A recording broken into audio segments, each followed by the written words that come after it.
What the bleep is going on in Texas?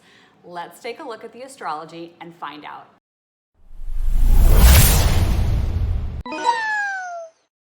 I'll be discussing 3 things in this video. 1, astrology to help you get clarity in your own life. 2 things the universe actually wants you to remember right now. And 3, one of my favorite self-help books of all time. So let's get started. All right, let's jump right into our planets and our transits.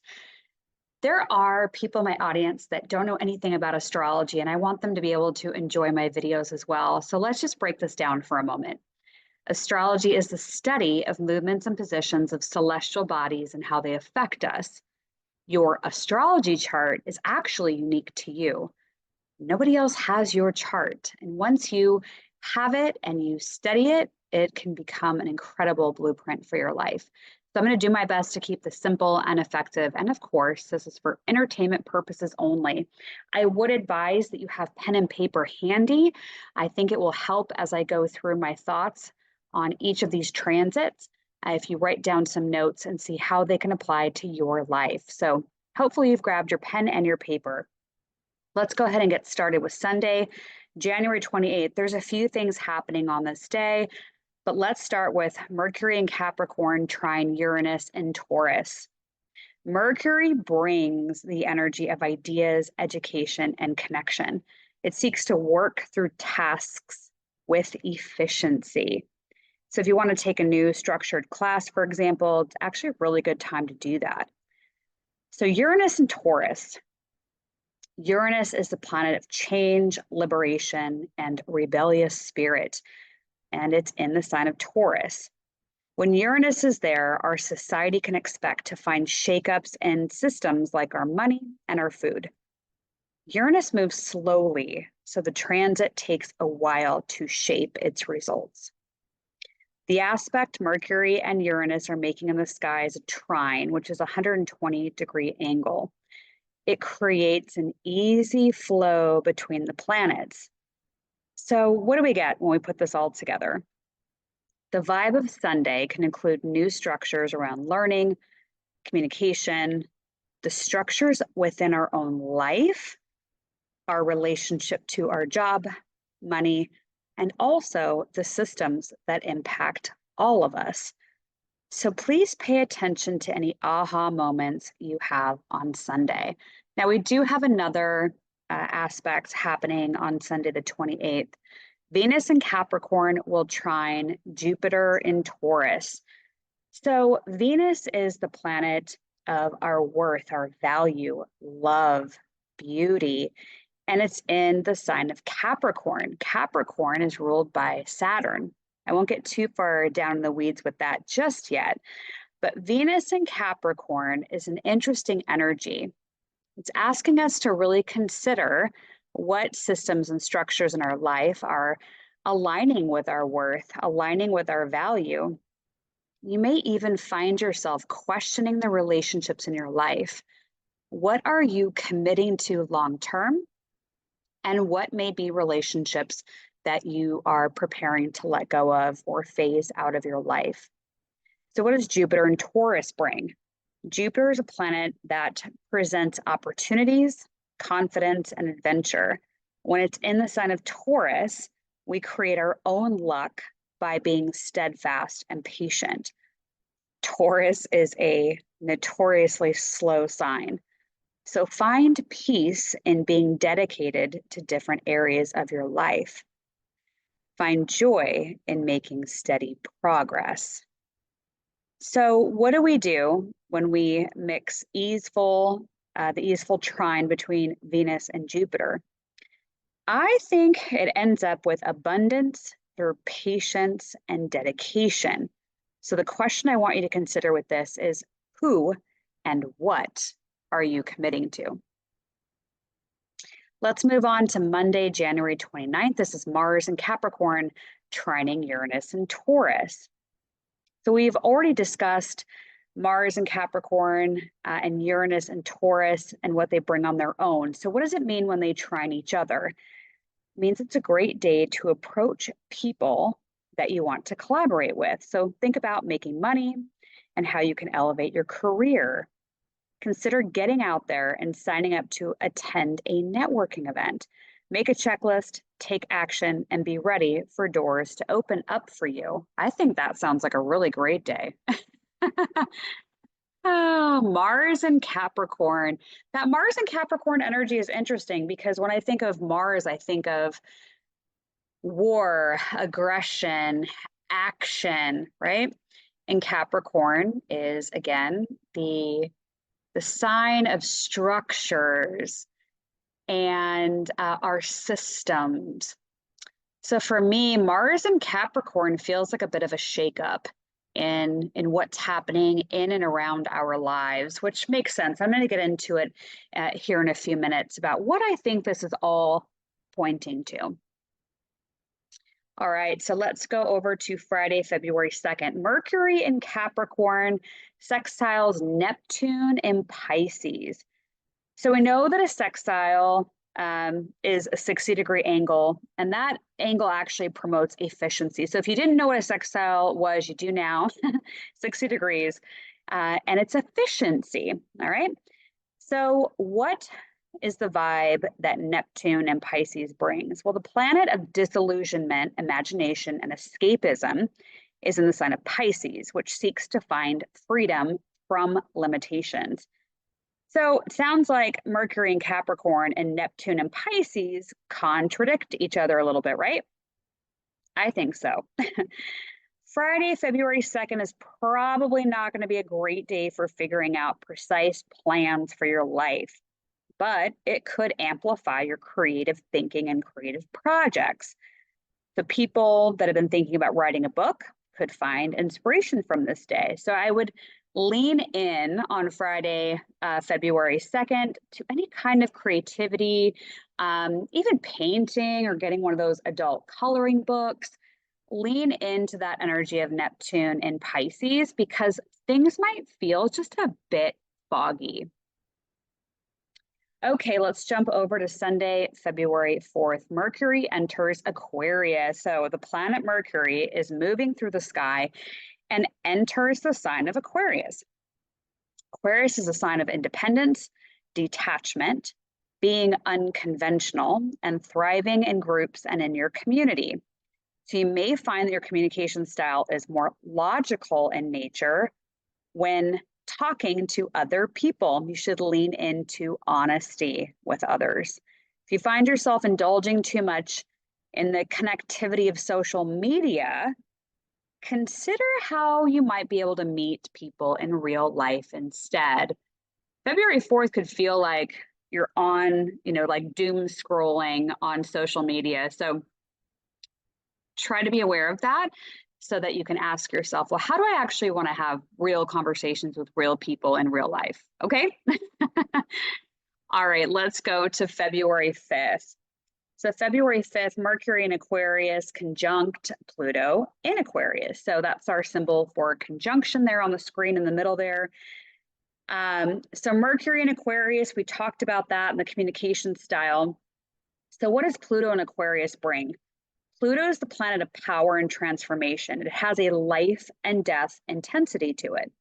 It just moved into the sign of Aquarius, where it will mostly be until January of 2044.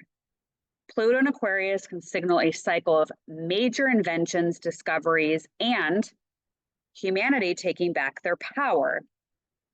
With Mercury and Pluto next to each other in the sign of Aquarius, conjunct, don't be surprised if you start to observe the community you are in, how you can give back to it, and how you can use your voice for the good of everyone. It's a great day for brainstorming ways to solve a problem. Now, Wednesday, February 7th, Mars in Capricorn sextiles Neptune and Pisces. So we've gone through what these mean independently. So what happens when they make a sextile? The efficiency aspect to each other. What dreams are in your heart is what I'd want you to lean into on this day. Consider steps you can take to make them a reality. can also find yourself sensitive to the beauty in the world around you. For example, when's the last time you looked at the clouds, at the birds flying by, the flowers? I just saw a bald eagle fly by my window earlier this morning, and I stood there staring at this bald eagle in amazement. It's that type of taking a breath, taking a beat, and really noticing the beauty in your world. All right, let's go to Thursday, February 8th. Sun in Aquarius square Uranus and Taurus. So the sun's energy aligns us with pride, our potential, the shining light within all of us. Being in the sign of Aquarius, you're being encouraged to dance to your own beat. The aspect is that of a square to Uranus and Taurus. A square is a 90-degree angle in the chart. It tends to create a very productive energy between the planets. It's a good time to hone our own skills. So what happens when we bring the sun and Uranus together in an energetic square? With Aquarius energy aligning with being detached and humanitarian, scoring Uranus, the planet of rebellion, you could be questioning some of the issues in our world today. So again, what could you do to make your own community even better? Hopefully this video is going to give you some great ideas about how you want to lend your voice and help the people around you. Okay, February 9th, a new moon in Aquarius. It's an ideal time to embrace new opportunities and open your heart to new ways of doing things. Newness, birthing, community, and innovation are all keywords for this transit. So open new doors that only your unique soul can open. You're being called forward into the community in a bigger way. All right, and then finally, February 10th is the Lunar New Year. It's the year of the wood dragon, and also the day in which Mercury in Aquarius squares Jupiter in Taurus. So the wood dragon year will encourage us to ground and feel secure within our own bodies. We may feel the push to step up to the plate, to take responsibility for ourselves, and lean into empowerment rather than the victim story. And with Mercury squaring Jupiter today, your words may be taken the wrong way. So watch what you say and how you say it. So now I'm going to give you my summary of what I think this energy is pointing towards. So with so much energy in Aquarius and Pluto making major moves, it may feel like whiplash. It will be important to reflect and heal from the past, but then move forward into new beginnings. Try not to get stuck in any of your old stories. Aquarius energy is trying to nudge you into your community, connecting with new people, and having more of a future aspect perspective on life, looking to the future more and what that future will look like and be like. How will you utilize your own gifts to improve the lives of others? Now, I am personally curious to see how this shows itself in major disruptions that are currently being activated in the world. For example, what is Texas going to do with the razor wire? And when I look at the energy of war, it feels like our lives are about to change in the United States and abroad. I find it fascinating that the eclipse path is running literally over the top of Texas, and I've lived there twice.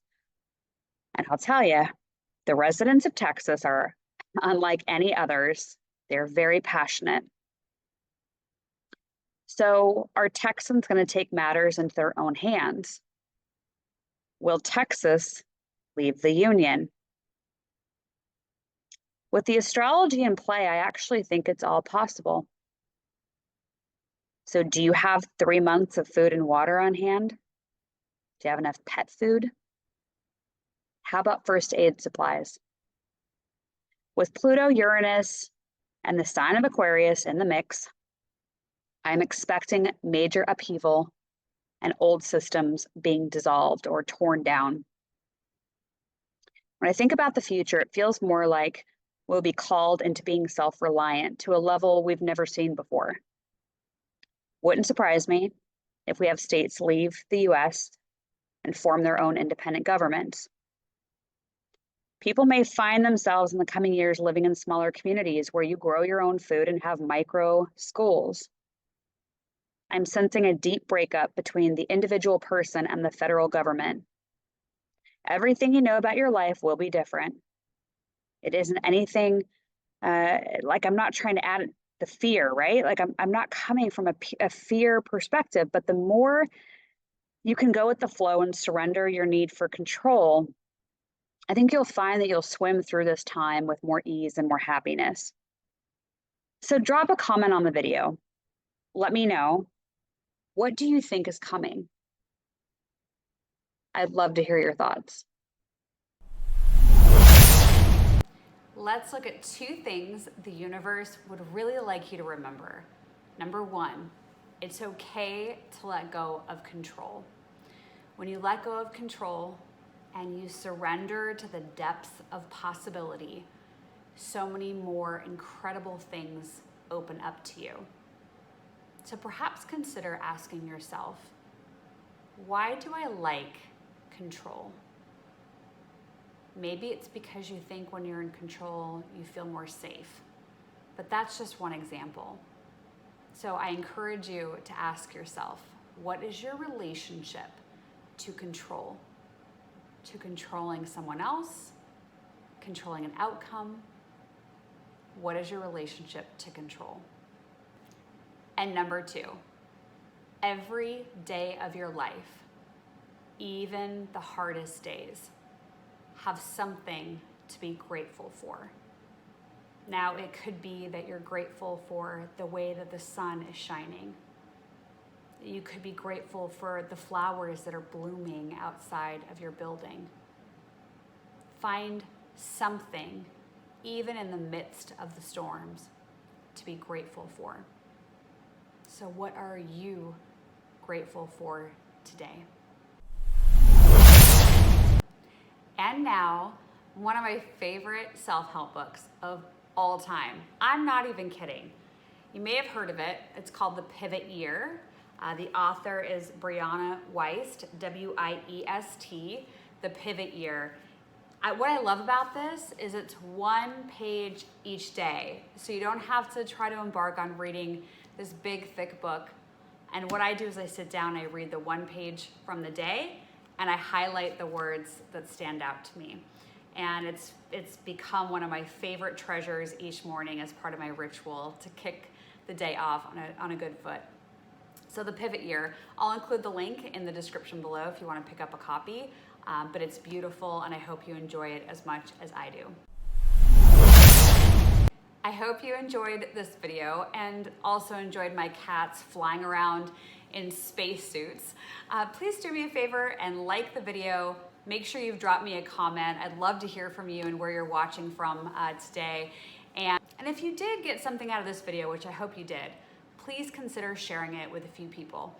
We have some turbulent times ahead, and I would love for us to come together as a community to talk about these things and how we can thrive and get through them together. If you want more information and to subscribe to my email newsletter, go to spiritandspark.com. And you can also follow me personally on Instagram and Facebook at Dallisa Hawking. I'll include all the links you need to have in the description below. So thank you so much, and we'll see you next time.